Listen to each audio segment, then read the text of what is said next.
വിമാന അപകടം.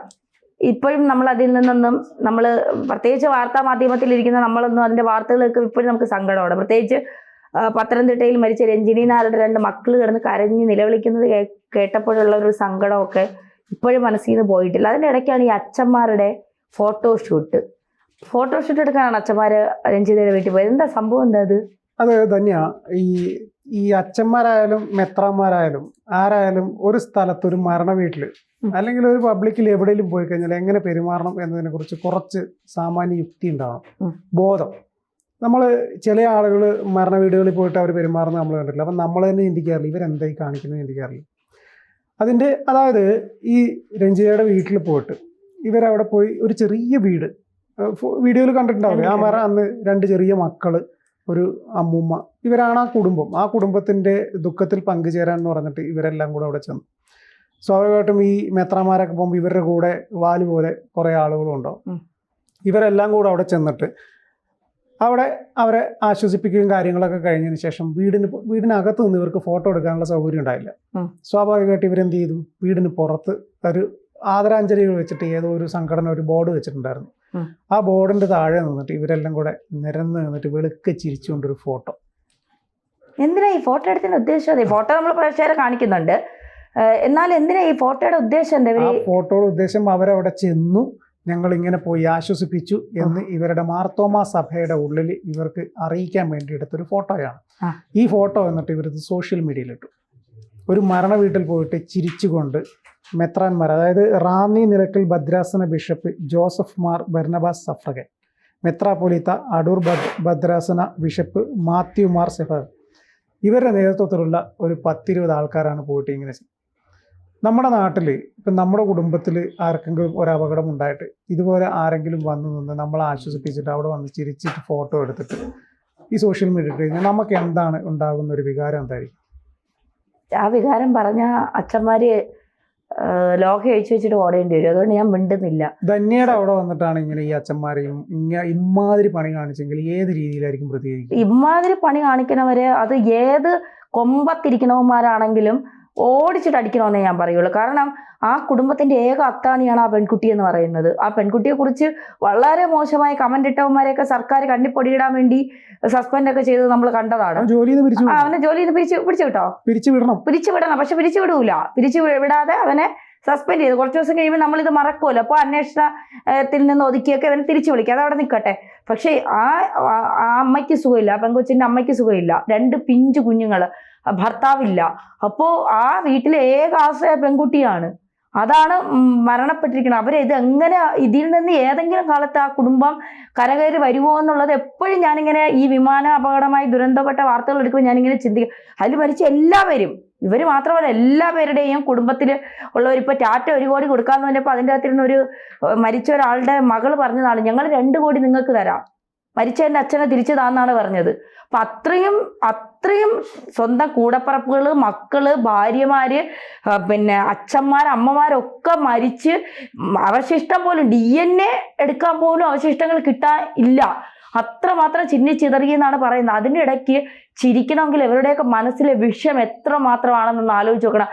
നാട്ടുകാർ കാണാൻ വേണ്ടി ഞങ്ങൾ ഈ സ്ഥലത്തെത്തി. അല്ല, ഒരു കൈ വലത് കൈ സഹായിക്കുന്ന ഇടത് കൈ അറിയരുത് എന്ന് പറയുന്ന ആൾക്കാരാണ് ഈ പണി കാണിച്ചതെന്നും കൂടെ ചിന്തിക്കണം. ഞങ്ങൾ ആ വീട്ടിൽ പോയി അവരെ ആശ്വസിപ്പിച്ചു എന്ന് പറയാൻ വേണ്ടിയിട്ട് അവർക്കത് ചെയ്താൽ പോരെ? അതെ, അത് ഫോട്ടോ എടുത്തിട്ട് നാട്ടുകാരുടെ കൂടെ എന്നിട്ട് ഇവരുടെ മാർത്തോമാ സഭയുടെ ഗ്രൂപ്പിലിട്ടപ്പോൾ കുറെ ആളുകൾ ഉടുത്ത് കളഞ്ഞു. അവർ സ്വാഭാവികമായിട്ടും അതിനെതിരെ പ്രതികരിക്കൂലേ? അതെ, തീർച്ചയായിട്ടും. നമ്മളിപ്പോ തന്നെ പറഞ്ഞതുപോലെ തന്നെയാണ് ആ ഗ്രൂപ്പിനകത്ത് ഉണ്ടായത്. അത് സോഷ്യൽ മീഡിയയിലെല്ലാം സ്പ്രെഡായി പോവുകയും ചെയ്തു. അതായത് അവിടെ പോവുകയാണെങ്കിൽ നിങ്ങൾ പോവുക, അവിടെ സഹായിക്കുന്നുണ്ടെങ്കിൽ സഹായിക്കുക. അത് അല്ലാതെ ഒരു വീടിന് മുമ്പിൽ ഒരു ഷോപ്പിന്റെ ഉദ്ഘാടനം കഴിഞ്ഞിട്ട് അതിന്റെ മുന്നിൽ നിരന്ന് ചിരിക്കുന്ന പോലെയാണ് ഇവർ ആ മറ്റേ ഫ്ലക്സിന് താഴെ നിന്നിട്ട് വെളുക്കെ ചിരിച്ചിട്ട് ഫോട്ടോ എടുത്തിട്ട്. അല്ല, ചിരിക്കാനുള്ള ഒരു മനസ്സ് ഇവർക്ക് എവിടെ നിന്ന് വന്നു? അതാണ് നമ്മൾ ആലോചിക്കുന്ന. ഈ കുരിശിലേറ്റിയ യേശുവിന്റെ മുന്നിൽ നിന്ന് സംസാരിക്കുന്നവരും അതിനെ പ്രാർത്ഥിക്കുന്നവരും ഒക്കെ, പൂജിക്കുന്നവരെന്ന് പറഞ്ഞാൽ ശരിയാണോ എന്ന് എനിക്ക് അറിഞ്ഞൂടാ ആ പദം. അതിന്റെ മുന്നിൽ നിന്ന് പ്രാർത്ഥിക്കും. ഇവർക്ക് എങ്ങനെയാണ് ഒരു മരണ വീട്ടിൽ ചെന്നിട്ട് ഇങ്ങനെ ചിരിക്കാൻ, ആ 2 കുഞ്ഞുങ്ങളെ കണ്ടിട്ട്, ആ അമ്മയെ കണ്ടിട്ട് എങ്ങനെയാണ് ഇവർക്ക് പുറത്തിറങ്ങി ചിരിക്കാൻ കഴിയുന്നത്? ഇവർ ഏത് ദൈവത്തിനാണ് ഇവർ ആരാധിക്കുന്നത്? ഏത് ദൈവത്തിനാണ് ഇവർ വിളിക്കുന്നത്? ഇവര് അനുഗ്രഹം ചൊല്ലി അല്ലെങ്കിൽ ഇവരുടെ സഭയിലൊക്കെ ഇരിക്കുന്ന ജനങ്ങളുടെ ഒരു അവസ്ഥ ഒന്ന് ആലോചിച്ച് നോക്കിയേ. പച്ചയ്ക്ക് പറഞ്ഞാൽ തെണ്ടിത്തരം ചെറ്റത്തരം ഈ 2 വാക്കേ ഉള്ളൂ.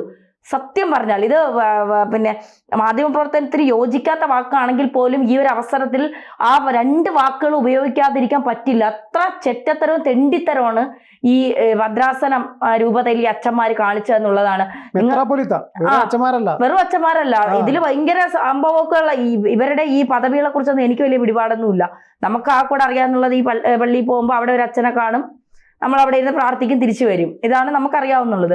പക്ഷെ ഇത്തരം കാര്യങ്ങൾ ചെയ്യുന്നതിനോട് ഒരിക്കലും ഒരു സമൂഹത്തിന് യോജിക്കാൻ കഴിയില്ല. ഇതിപ്പോ ഈ അച്ഛന്മാരല്ല, ഇനി മറ്റേതെങ്കിലും മതവിശ്വാസത്തിൽപ്പെട്ടവരാണെങ്കിൽ പോലും നമുക്കിത് അംഗീകരിക്കാൻ കഴിയാത്ത കാര്യം തന്നെയാണ് എന്നുള്ള കാര്യത്തിൽ ഒരു സംശയം വേണ്ട. നാട്ടുകാരെടുത്ത് അലക്കിയെങ്കിൽ, അല്ലെങ്കിൽ സോഷ്യൽ മീഡിയ എടുത്ത് അലക്കിയെങ്കിൽ അത് കണക്കായി പോയെന്നേ ഞാൻ പറയുള്ളൂ. ചെറിയ ആളുകളുടെ ഒരു പ്രത്യേകതരം മെന്റാലിറ്റിയാണത്. ചില സ്ഥലങ്ങളിൽ പോവുക, ഫോട്ടോ എടുക്കുക, എന്നിട്ട് അത് സോഷ്യൽ മീഡിയയിലൂടെ ഞങ്ങളവിടെ പോയി അത് ചെയ്തു. മുമ്പ് നമ്മുടെ ഈ വയനാട്ടിലെ ദുരന്തം ഉണ്ടായില്ലേ, വയനാട് ദുരന്ത മുഖങ്ങളിൽ ഫോട്ടോ എടുക്കാൻ വേണ്ടി മാത്രം വരുന്ന ഒരുപാട് ആളുകൾ ഉണ്ടായിരുന്നു. അവിടെ വന്നിട്ട് നമ്മളത് ചെയ്യുന്നുണ്ട്, നമ്മളിങ്ങനെ ചെയ്യുന്നുണ്ടെന്ന് പറഞ്ഞിട്ട് ഫോട്ടോ എടുത്തിട്ട് അത് മാർക്കറ്റിംഗ് സ്ട്രാറ്റജി ആയിട്ട് ഉപയോഗിക്കുന്ന ഒരുപാട് ആളുകളുണ്ട്. വയനാട്ട് ദുരന്തത്തിന്റെ ഇടയിലല്ലേ കാടമുട്ടയുടെ ടേസ്റ്റ് നല്ലതാണെന്ന് പറഞ്ഞിട്ട് ഒരു ഫേസ് പോസ്റ്റ് ഇട്ട്, ആളെ പേര് പറയുന്നില്ല കാരണം അതിന്റെ ഇടയ്ക്ക് വലിച്ചയക്കാൻ താല്പര്യമില്ലാത്തതുകൊണ്ടാണ്. അതാ പറഞ്ഞ അങ്ങനെയുള്ള മനുഷ്യന്മാരുള്ള നാടാണ്. ഞാൻ പറയുന്നത് അങ്ങനെയുള്ളവർ പോവരുത്. നിങ്ങൾക്ക് പോവേണ്ട സ്ഥലമല്ല. നിങ്ങൾക്ക് ഫോട്ടോ എടുത്ത് ഇടാനായിട്ട് ഒരുപാട് സ്ഥലങ്ങളുണ്ട്, പ്രകൃതി ഭംഗിയുള്ള ഒരുപാട് സ്ഥലങ്ങളുണ്ട്, കല്യാണ വീടുകളുണ്ട്, നിങ്ങളുടെ തന്നെ പ്രോഗ്രാംസ് ഉണ്ട്. അവിടെയൊക്കെ പോയിട്ട് ചിരിച്ച് 32 പല്ലും വെളിയിൽ കാണിച്ചിട്ട് നിന്ന് ഫോട്ടോ ഇടാം. ഇത്തരം വീടുകളിൽ പോയി അവരെ ആശ്വസിപ്പിച്ചിട്ട് അത് അധിക്ഷേപിക്കുന്ന തരത്തിലേക്ക് മാറരുത് എന്നുള്ളതാണ്. അതിന് പുറത്ത് വന്നിട്ട് ആ പെൺകുട്ടിയുടെ ഫോട്ടോയ്ക്ക് മുന്നിൽ നിന്നിട്ട് എന്ത് സന്ദേശമാണ് ഇവർ ഇതിലൂടെ നൽകുന്നത്? ഒരു മരണ വീട്ടിൽ പോയിട്ട് തിരിച്ചിറങ്ങുമ്പോൾ നമ്മൾ ചിരിച്ച് സന്തോഷിക്കണം എന്നുള്ള ഒരു സന്ദേശമാണോ ഇവര് സഭയ്ക്കും അല്ലെങ്കിൽ ജനങ്ങൾക്കും നൽകുന്നത്? എന്തർത്ഥത്തിലാണ് ആ ഫോട്ടോ എടുത്ത് ഒരു ഫേസ്ബുക്കിൽ ഇട്ട് അല്ലെങ്കിൽ സോഷ്യൽ മീഡിയയിൽ ഇട്ടത്? ഏതർത്ഥത്തിലാണ്? ഞാൻ പറയുന്നത് ആ സസ്പെൻഡ് ചെയ്ത ഒരു തഹസിൽദാർ ഉണ്ടല്ലോ, പവിത്രനെക്കാളിലും വലിയ തെറ്റാണ് ഇവർ ചെയ്തത്. പവിത്രൻ ഇരുന്നിട്ട് വളരെ മോശകരമായ കാര്യങ്ങൾ ആ പെൺകുട്ടിയെ കുറിച്ച് പറഞ്ഞു. അയാളെ സംബന്ധിച്ചിടത്തോളം അയാൾ ഇതല്ല ഇതിനപ്പുറം കാണിക്കണമാണ് എന്ന് പറഞ്ഞിട്ട് ഇത് ചെയ്യാനുള്ള ലൈസൻസ് അല്ല ഇതെന്ന് പറയുന്നത്. പക്ഷെ അതിലും വലിയ തെറ്റാണ് ഈ എന്താ പറയുക, ലോകത്തെ ഇപ്പൊ നന്നാക്കി കളയാം, ഇപ്പൊ ക്രിസ്ത്യാനികളെ അങ്ങ് ഉദ്ധരിച്ച് ഇപ്പൊ നന്നാക്കി കളയാം എന്ന് പറഞ്ഞ് നടക്കുന്ന ഈ അച്ഛന്മാരിപ്പോ കാണിച്ചു കൂട്ടുന്നത്. അങ്ങനെയാണെങ്കിൽ നിങ്ങൾ പോകരുത് ആ വീട്ടിലേക്ക്, അല്ലെ? നിങ്ങൾക്ക് അത്രയും നിങ്ങൾക്ക് ഇതിനൊക്കെ വലിയ സന്തോഷമാണ് എങ്കിൽ നിങ്ങൾ ഇവിടെ പറയേണ്ട കുറച്ച് കാര്യങ്ങളുണ്ട്. പക്ഷെ അത് പറഞ്ഞാൽ വർഗീയത എന്ന് പറഞ്ഞ് അല്ലെങ്കിൽ നമ്മളെ സമൂഹത്തിൽ സ്പർദ്ധ സൃഷ്ടിക്കുന്നു എന്നൊക്കെ പറഞ്ഞിട്ട് അത് വേറെ രീതിയിൽ തെറ്റിദ്ധരിക്കുക. അല്ലെങ്കിൽ കുറച്ച് കാര്യങ്ങൾ പറയാനുണ്ട്, അത് പക്ഷെ ഇപ്പൊ വിഴുങ്ങുന്നു. കാരണം നമ്മൾ ചില കാര്യങ്ങൾ തുറന്നു പറഞ്ഞാൽ അത് വേറെ വിവാദങ്ങളിലേക്കൊക്കെ എത്തും. അതുകൊണ്ട് പറയുന്നില്ല എന്ന് മാത്രമേ ഉള്ളൂ. ഈ അടുത്ത കാലത്ത് കുവൈറ്റിലാണ് UAE-ലാണ് ഒരു തീപിടുത്തം ഉണ്ടായി, കുറെ ആളുകൾ മരിച്ചു. 32ഓളം ആളുകൾ എങ്ങാണ്ട് മരിച്ചു. ഡെഡ് ബോഡി ഇവിടെ വിമാനത്താവളത്തിൽ കൊണ്ടുവന്നു. നമ്മളവിടെ ഉണ്ടായിരുന്നു, നമ്മൾ 2 പേരും അവിടെ ഉണ്ടായിരുന്നു. ആ സമയത്ത് അവിടെ കുറെ ഈ പള്ളിയിലുള്ള ആളുകളൊക്കെ വന്നിട്ടുണ്ടായിരുന്നു. നമ്മൾ അവരെ ബൈറ്റൊക്കെ എടുത്തിട്ടുണ്ടായിരുന്നു, അല്ലെ? അവരാരും അല്ല മരിച്ചു കിടക്കുന്നത്, അവരാരുമല്ല. നമ്മൾ അവരെ കണ്ടു. നമ്മൾ അവരോട് ചോദിച്ചു, ഈ മരിച്ചു കിടക്കുന്നതിൽ ആരെങ്കിലും മരണപ്പെട്ട് നിങ്ങളുടെ ബന്ധുക്കളാണോ എന്ന്. അപ്പൊ അവര് കരഞ്ഞുകൊണ്ടാണ് പറയുന്നത് ഞങ്ങളുടെ ആരും അല്ല.